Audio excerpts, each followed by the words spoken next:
It started when Jenna, a graduate archaeology student, took a part-time job at the city's history museum. It wasn't her dream job, but she enjoyed working with ancient artifacts, even if most of them were replicas. One late evening, as she sorted through some old files, she found a dusty ledger tucked away in a forgotten corner of the archives.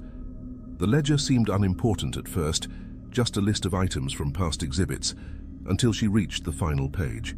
Scrawled in shaky handwriting was a single cryptic line. "The Room 13 artifact, never to be displayed." Jenna frowned. The museum didn't have a Room 13, at least not one she knew of.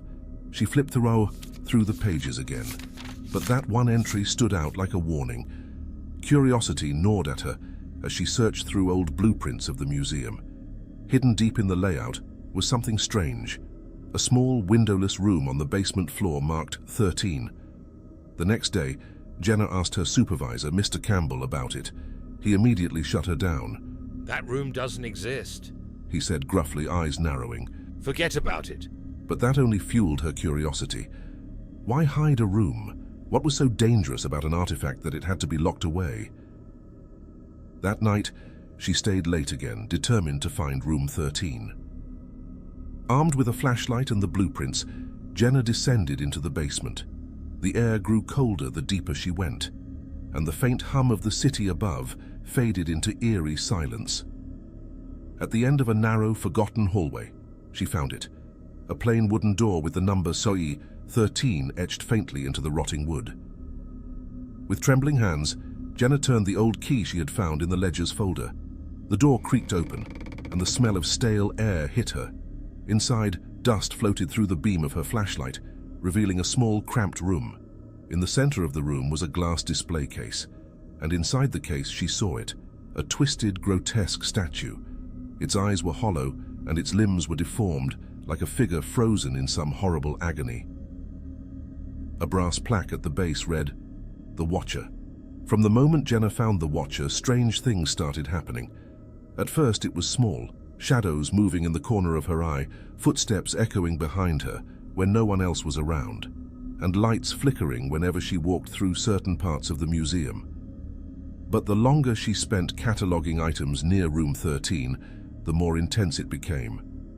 One night, as she was locking up, the lights in the entire museum flickered violently, plunging the place into darkness.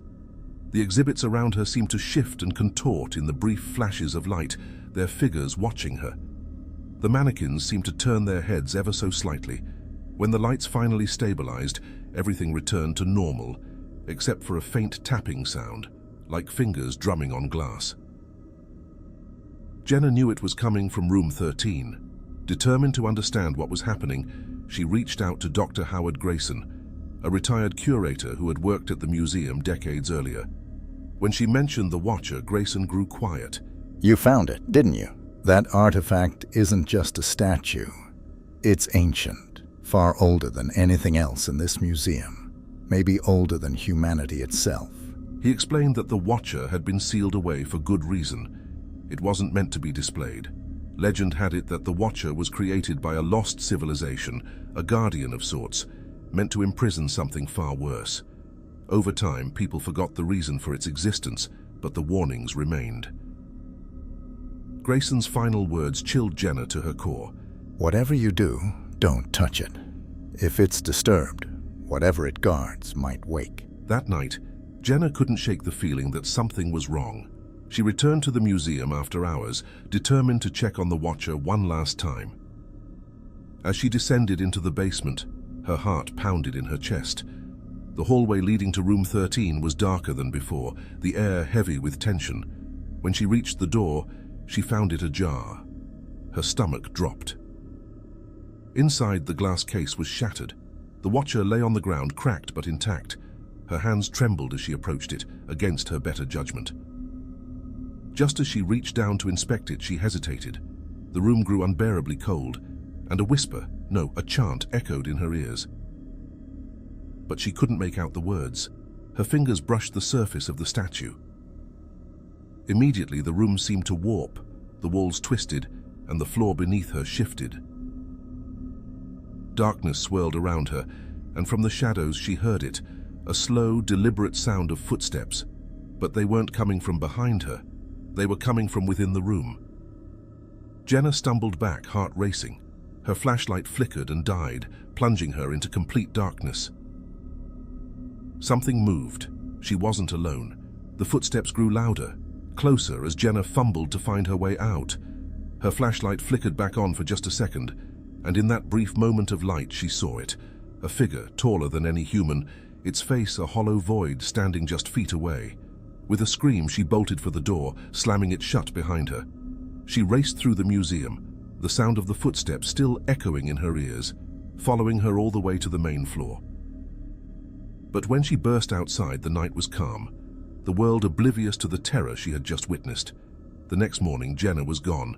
Her office was in disarray, her belongings scattered as if she had left in a hurry.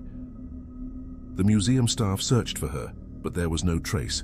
Mr. Campbell ordered room 13 to be sealed permanently, and it was as if Jenna had never existed.